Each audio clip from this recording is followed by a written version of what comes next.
जम्मू कश्मीर में ऐवान में कार्यवाही का मुद्दा आज सुर्खियों में रहा तो दूसरी एक और खबर काफी सुर्खियां बटोरती हुई दिखाई दी।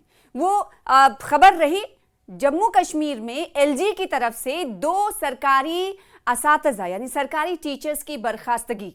अब सवाल ये उठता है कि 2 सरकारी असातिज़ा को बर्खास्त क्यों किया गया, उनकी बरतरफी क्यों हुई। तो एलजी इंतजामिया की तरफ से सख्त कार्रवाई करते इन 2 टीचर्स को बर्खास्त कर दिया गया है, जिस पर हमने देखा कि काफ़ी रद्दअमल और प्रतिक्रियाएं आई हैं, सियासी रद्दअमल भी आए हैं, यहाँ तक कि सीएम की तरफ से भी बयान जारी किया गया है। और वो बयान क्या कुछ कह रहा है, बयान के जरिए क्या कुछ कहने की कोशिश कर रहे हैं सियासी लीडरान, वो हम आपको इस वीडियो के जरिए बताएंगे। और सबसे अहम सवाल ये कि आखिर इन 2 सरकारी टीचरों को बरतरफ क्यों किया गया है,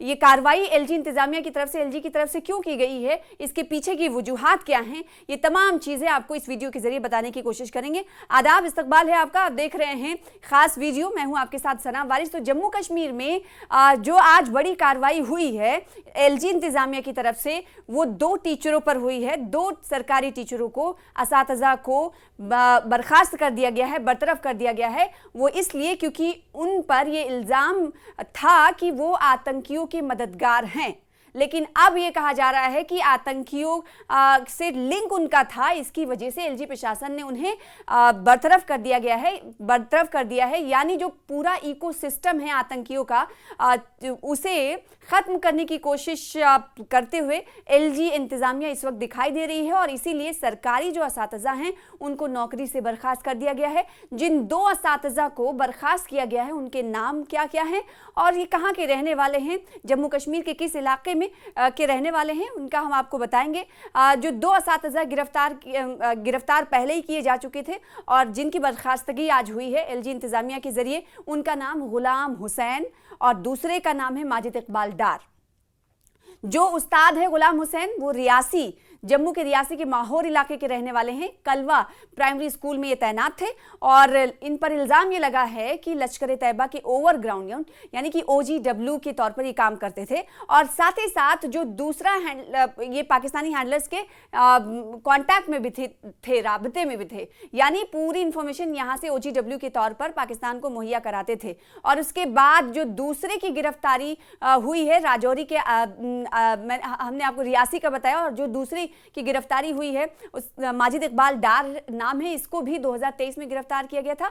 और जो एक और गिरफ्तारी शिक्षक की हुई है उसको भी 2023 में गिरफ्तार किया गया था, लेकिन अब इनकी बर्खास्तगी हुई है। इन दोनों के खिलाफ कड़ी कार्रवाई हुई है। और माजिद इकबाल डार नार्को टेरर फैलाने में लगा हुआ था, उसे 2023 में राजौरी बैंक के पास एक IED प्लांट करने के मामले में पकड़ा गया था। जब से गिरफ्तारी के बाद अब इन दोनों की बरतरफी हुई है। अब इस पर सवाल ये उठता है कि आखिर इस बरतरफी पर, क्योंकि जब इकोसिस्टम को ध्वस्त करने की बात कही जाती है तो इस बरतरफी पर जो बयानबाजी इस वक्त हो रही है सीएम की तरफ से, कांग्रेस की तरफ से और PDP की तरफ से जो इजहार ख्याल किया गया है वो आपको बताते हैं। सबसे पहले आइए जानते हैं कि सीएम उमर अब्दुल्ला ने क्या कहा है कि 2 असातिज़ा की बरतरफी सही है या नहीं। सीएम उमर अब्दुल्ला इस मामले पर यह कहते हुए नजर आए कि जो 2 असातिज़ा को, सरकारी असातिज़ा को, टीचर्स को बरतरफ किया गया है, उन्हें भी मौका दिया जाना चाहिए ताकि वो अपनी बेगुनाही साबित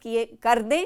यानी एक तरफ तो सीएम उमर अब्दुल्ला ये कह रहे हैं कि उन्हें मौका दिया जाना चाहिए ताकि वो अपने ऊपर लगे आरोपों को, इल्जामात को बेबुनियाद बता सके, उन्हें इतना वक्त दिया जाना चाहिए। और साथ ही साथ सीएम उमर अब्दुल्ला ये कहते हैं कि इन बरतरफ किए गए टीचर्स के खिलाफ को लेकर जो जांच होगी उसमें ट्रांसपेरेंसी जो है बरती जाए, निष्पक्षता बरती जाए, साफ और शफाफ जांच हो ताकि साफ तरीके से पता चल पाए कि क्या आखिर में वाकई ये मुजरिम थे या मुलजिम थे। ये कहते हुए सीएम उमर अब्दुल्ला दिखाई दिए। और इसके अलावा उन्होंने क्या कुछ कहा आपको सुनाते हैं। मैंने ये हमेशा कहा है और मैं आज भी कहता हूँ, टर्मिनेशन का सिलसिला जो है ये अदालत के जरिए होना चाहिए। हर किसी को अपनी सफाई देने का मौका मिलना चाहिए। ये जो सिलसिला मुलाजिमों को निकालने का इस्तेमाल होता है, इसमें मुलाजिम को अपनी सफाई देने का कोई मौका नहीं मिलता।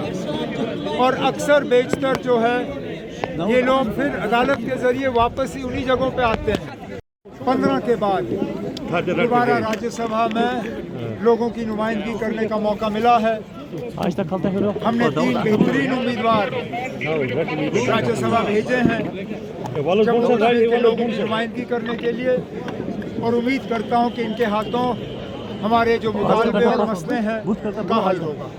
वही पीडीपी ने भी अब इस पर राय जाहिर की है। पीडीपी की महबूबा मुफ्ती ने सोशल मीडिया एक्स पर पोस्ट करते हुए कहा है कि एक बार फिर से कश्मीरियों को पीछे ढकेलने की कोशिश, जम्मू कश्मीर के लोगों को पीछे ढकेलने की कोशिश हो रही है, और जम्मू कश्मीर को के लोगों का जो सपोर्ट देने की बात कह रहे हैं एलजी इंतजामिया कह रही है, लेकिन ऐसा होता हुआ नहीं दिखाई दे रहा है। तो कहीं ना कहीं जो कॉन्फिडेंस है वो बिल्ड नहीं हो पाएगा। और साथ ही साथ महबूबा मुफ्ती ये भी कहती हुई नजर कि साफ और शफाफ जांच हो, ये चाहती हैं एक्सपोर्ट्स के जरिए। उन्होंने कई और बातें कही जिसको आप टीवी स्क्रीन पर देख रहे हैं। और इसके अलावा कांग्रेस का क्या पक्ष रहा है इस गिरफ्तारी पर, आपको सुनाते हैं। निजामुद्दीन भट्ट है, चीफ व्हिप हैं, उन्होंने क्या कुछ कहा है, आइए आपको इस बाइट के जरिए, इस रद्देमल के जरिए सुनाते हैं।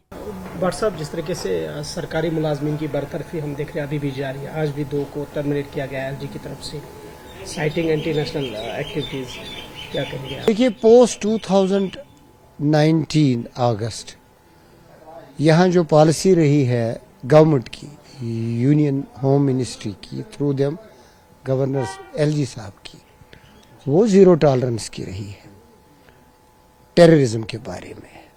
लेकिन एक लैकुना उसमें है जिसका हम हमेशा जिक्र करते आए, करते रहेंगे, कि आप जिसको समझते हैं कि ये टेररिस्ट का मुआविन है या टेररिस्ट सपोर्टर है या अपर ग्राउंड है या किसी तरीके से उनके साथ लिंक्ड है, अब एक्सट्रीम स्टेप लेते हो, सीजर्स और सर्विसेज में termination without giving them a chance of being heard, which is basic principle of justice.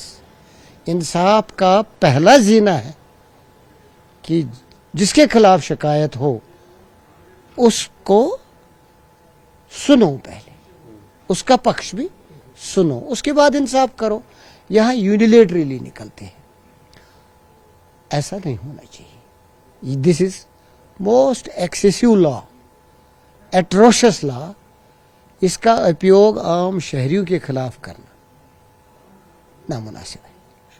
तो आपने देखा कि आज 2 शिक्षकों की, 2 असातिज़ा की बरतरफी के खिलाफ ये रिएक्शंस आए हैं जम्मू कश्मीर में। और ऐसा नहीं कि ये पहली बार हुआ, इससे पहले भी हमने देखा है कि कई सरकारी सिस्टम में काम करने वाले, OGWs से लिंक के तौर पर काम करने वाले और टेरर लिंक रखने वालों के खिलाफ कार्रवाई होती रही है। एलजी इंतजामिया की तरफ से इस पर सख्त कार्रवाइयां की जाती रही हैं।